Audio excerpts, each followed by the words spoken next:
Okay, welcome everyone to the webinar, 7 Ways to Advance Your Photography During Quarantine. Please note that during this webinar, Angelique will be the moderator. She will be looking at all the chat messages. If you have any questions, concerns, any technical issues, she will try and handle them. Please message her directly in the chat and don't message me because I am not looking at the chat at this point. And I hope you guys are all staying home and staying safe. This is an unprecedented time, and I wanted to do this webinar um, as a way to show my thanks to all my supporters and those who follow my work. So one of the biggest things I think we don't think of very much, or maybe we do, is reading. Obviously, traditional books are a great way to do it, but there's a lot of ebooks out there that you can be downloading and having access to very quickly. Online magazines and even subscriptions to magazines like Outdoor Photographer are pretty awesome. I was a subscriber to them for many years, and I still read their content. Websites and articles are also a great resource. Naturescapes.net has a lot of articles. Outdoor Photography Guide is another website that has paid as well as free content that's worth checking out. So there's a lot of reading material online that you can have access to. Online learning, of course, there's webinars like this one, classes that you can do online. There's a big difference, of course, between free and paid content. Free content, you will obviously get something that kind of skims the surface of a particular subject, while paid content might delve in a lot deeper and give you more information if you are thirsty for learning. I would consider resources like creativelive.com, which is a great website. They actually have paid content, but any of their streaming that's done live is always free, but you can pay and you can obviously own that class as well. Nikon right now is doing some free classes or offering free streaming online as well. That's worth checking out. And don't worry about taking notes as far as these resources go. I will be sending out an email which will go out to all those who have registered for this webinar, which will have all the links in them. Portfolio reviews and one-on-one learning is something that maybe not everybody thinks of or takes advantage of. I highly recommend you find a photographer whose work you really enjoy. Try and get feedback from them, whether it's just on your images, whether you're working on a body of work, or it could be a current project that you have going. And it's great to get this feedback from a professional, or at least somebody whose work you look up to. One-on-one mentoring is also a great way, and I've done that for many of my workshop participants, but obviously that's not something that's viable at this point. So online, you can kind of start to get some feedback on images, and maybe once things open up, you can have some field time with that person or photographer as well. Sharpen your software skills, and the biggest way to sharpen your software skills is actually processing your photos. I find that the more I process my photos, I'm always experimenting and learning new things as well. You can obviously take a class to do that. I'm primarily self-taught, so I prefer the experimentation approach in this case. You can obviously learn new software. Topaz Labs has the denoise software, and their sharpen software is just phenomenal. And I'll put links to that as well in the email that I send out. But that's something that's worth checking out. It's kind of like a game changer, I would say. Process the same image in different ways. And here, I'm going to show you a couple of examples here. Here's an image I took on the Falkland Islands, and this is pretty much straight out of the camera. I have then processed it to be a slightly high key image, and you can still see a little bit of color in the beak and the feet, but I've also tried it as a black and white image as well. So you can always try different techniques on the same photograph to give you, and different approaches rather, to give you a different look for that particular image. And even if it's not something that you might use on that particular image, you might choose one over the other. Because of that experimentation, you might have options for other images that you might process in the future. Take photos. Just because we're kind of stuck at home, don't let your camera collect dust. Give yourself a challenge. In your own living room or your bedroom, find something that you can photograph. Another great thing to do is practice, to try some new things that you may not have tried before. Use your flash. I know a lot of people who have flashes that don't use them very often. If you have a softbox, you can try that. Light painting is something you can play with. Long exposures if you haven't done those before, and of course night photography, and so many other things that you can try at home. And here's a couple of examples. These are photos from Sydney Stone. He's a friend and client, and I had seen him posting these photos online, which I thought were very humorous and also creative. These are all taken with his phone, so you don't necessarily need to have a fancy camera to take these photos. And I believe he calls them self-isolation portraits. Creative and funny, I think. I like this one the best. This is a photo by Peggy Udinsky, and she's also a friend and client. And I thought this was a very nice photograph for two reasons. One is she's actually used light painting on a flower, which is not something very commonly seen. So this is a photograph. The way she described it was the room was dark, and she used a flashlight to kind of paint parts of the flower, and then took it into Photoshop and used some blending modes to further process the image and come up with this unique look. This is one of my images that was made in Yosemite. This image didn't happen just in the field. There was obviously a lot of practice that went into it, and the images like this, you kind of have to be prepared. People say, oh, you were lucky to get those conditions, but I think luck is where preparation meets opportunity. And you have to be able to take advantage of these situations. So even if it means going out in your backyard, front yard, or just going out of your apartment and shooting the sky, just to experiment and see what kind of a look you can get with the stars with a 10-second exposure. Does it change at 30 seconds? Is it different at 1 minute? And try those kind of things, and be ready for when we finally do get a chance to get out to take photos that you've been wanting to take before. Test your gear. I don't think we do this enough, or at least I don't know that people do this enough. I personally always recommend this.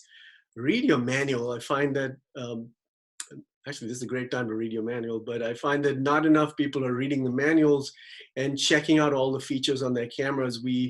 Especially some of the DSLR cameras have some great features that you can take advantage of. And there's a lot of little things to learn, but as you learn the little things, you have a tool set that you can use in the future in the field. ISO performance is something that I would highly recommend testing at home. It's a question that I get asked a lot in the field as well, where somebody's like, well, how high should I take my ISO? Well, every camera is a little different. Every sensor is a little different. So that it also depends on your personal tolerance for ISO performance and noise. So you can test that, put it on a tripod, take a few shots at different ISOs, bring them back to your computer, see what ISO that you like on your particular camera and what you think is the higher limit that you would take it to.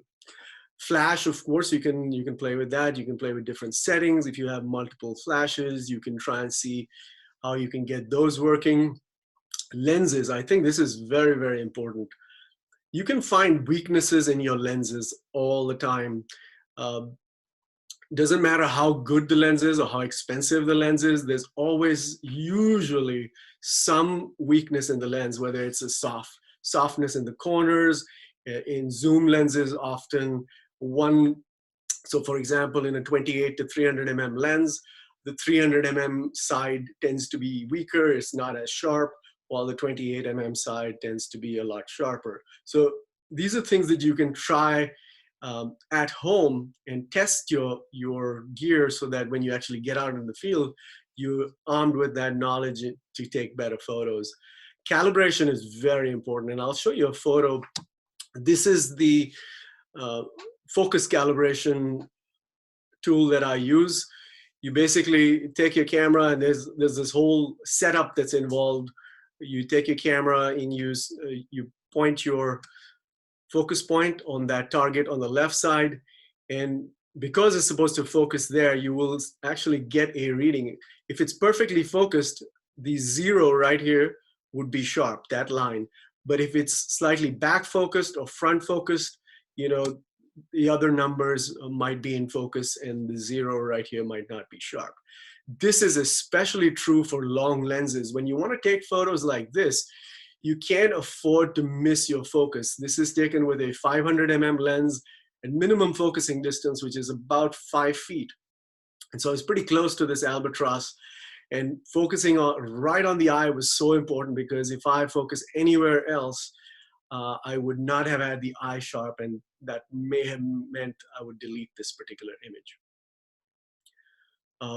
This is an example of flash and using a slower shutter speed. This was taken at 60th of a second, but I'm using flash just to freeze a little bit of the wing motion and the bird. And then because it's a longer exposure of about a 60th of a second, I'm still getting movement because these birds move that fast. So there's a lot of wing motion that's being, or motion blur that's being captured as well. Plan your next trip, guys. It's not the end of the world, at least I hope not. You know, research location, do those things that you normally do to plan your next trip. You know, research your subjects. I think that's kind of underrated. It's very important to know your subject before you actually arrive on site, whether it's a bird or a landscape. I find that knowing more about your subject often leads to insights and possibly better photographs as well. Whether you're looking to travel with you know, your friends, or whether you're looking to do a workshop or tour, there's always opportunities for you, and there's plenty of opportunities out there. So whether it's places like Yellowstone, you know, where you want to see the wildlife and the thermals, whether you want to go to Africa to see the big cats, or you just want to see the grassy plains and the rain coming down, you know, think beyond the time we have at home, because I'm sure we're all going to get out there. Thank you very much.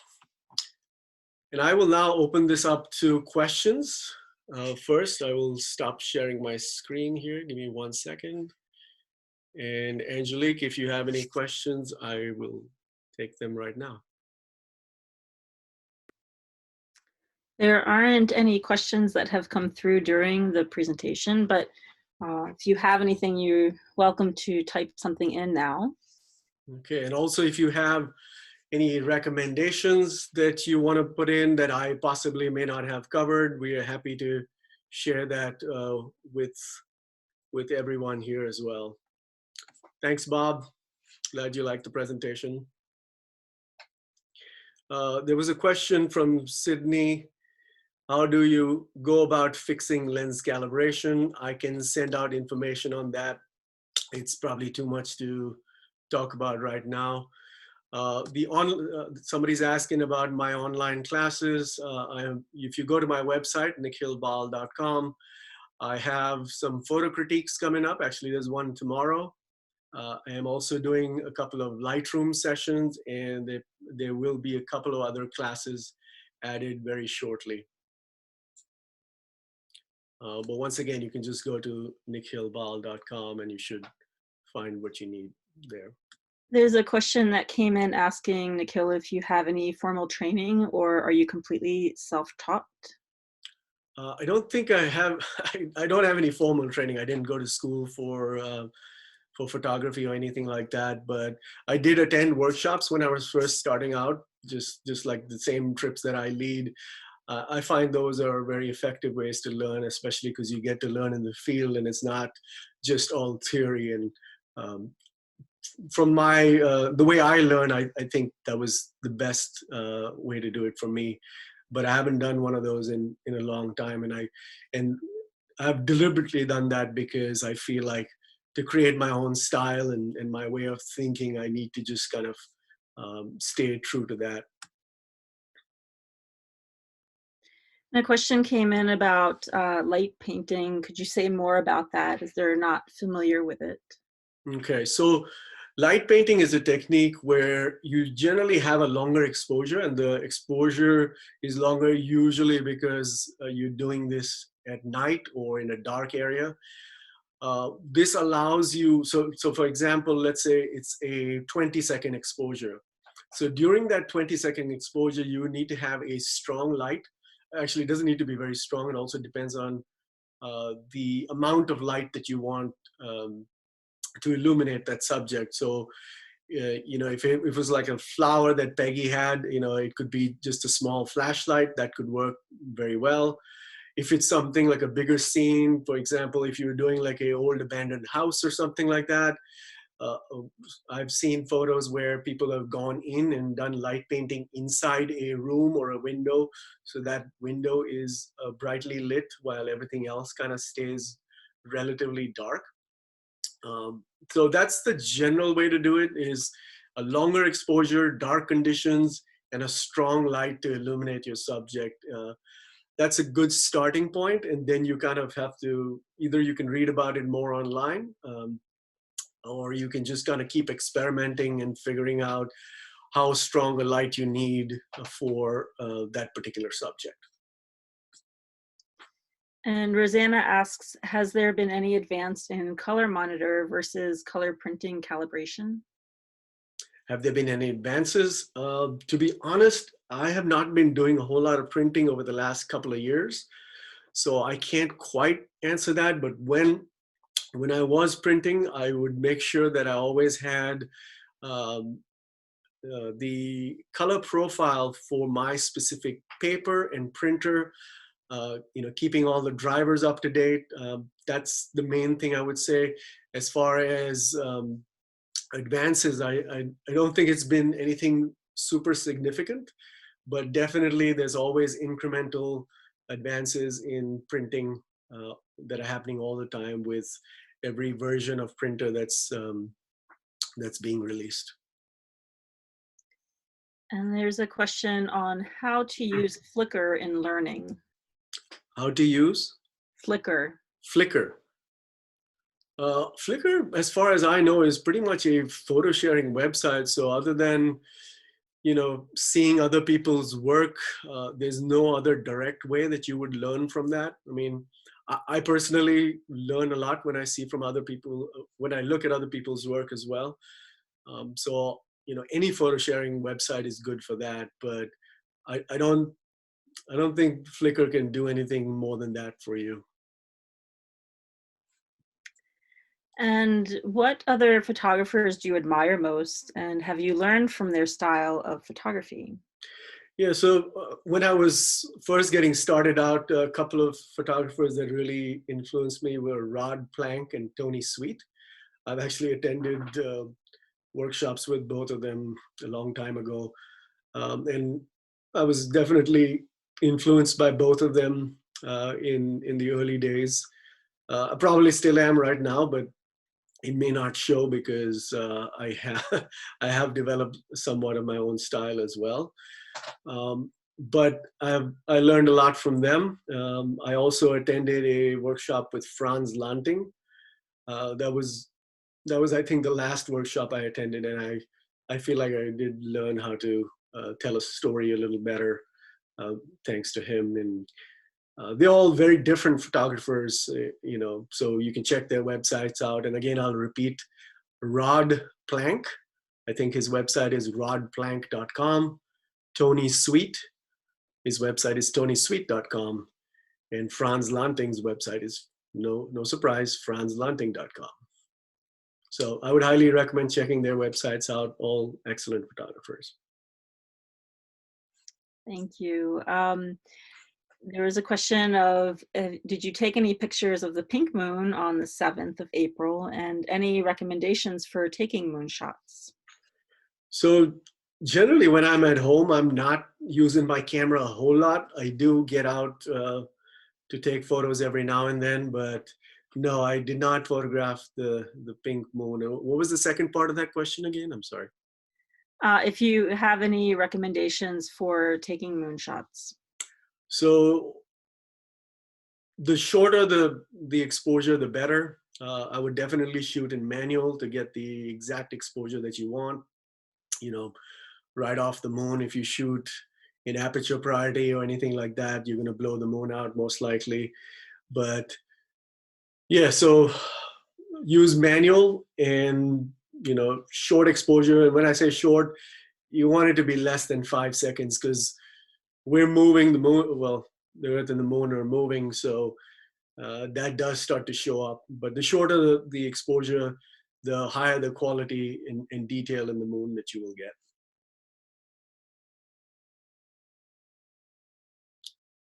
Somebody asked me how to create a website, and well, that's kind of a general question. I would say just look up free website creation. There's a lot of free websites. I don't really think of any, because I used to be a web designer, so I designed my own website. So I'm probably not a good person to ask that question to, but I would just Google that, and I'm pretty sure you would get a wide variety of options. There are plenty of free website options there that are fairly easy to take care of. Somebody mentioned here saying that they think joining a camera club is a great way to learn photography. I agree with that. I think it's a good way to get exposure to like-minded individuals, and you always have great presentations from different photographers in the camera club. So yeah, I highly recommend that. If you're not a member, I think you should definitely consider joining a camera club. David Crooks asks, how does one develop their own style? Wow, that's a pretty deep question. I don't think I have a chance to get into this, but it's something that I really get into on my workshops. Maybe it's a class that I can offer at some point, but I can't give you a step-by-step guide to developing your own style. It's kind of something that just happens, but at the same time you can kind of control it. And again, it's too deep a subject to get into just as a question in this webinar. We have a question from Susan. Do you use any of the automatic exposure settings, aperture priority or shutter speed priority? I rarely use shutter priority, but I use aperture priority and manual probably the most. Manual when I want consistent exposures. Aperture priority works really well for landscape photography, I think, because it's, you can be shooting one direction, you turn around, shoot the other, and the camera, because it's in a semi-automatic mode, will make adjustments in the exposure, and all you have to do is a quick exposure compensation to get the exact exposure that you want. But shutter priority I don't use a whole lot, just because I'd rather use manual and control all my settings. Aperture priority is just something I use more for landscape photography, especially when I'm on a tripod. That way I can let the shutter speed fall wherever it may. Okay, was there anything else, Angelique? That's all the questions that have come through to me.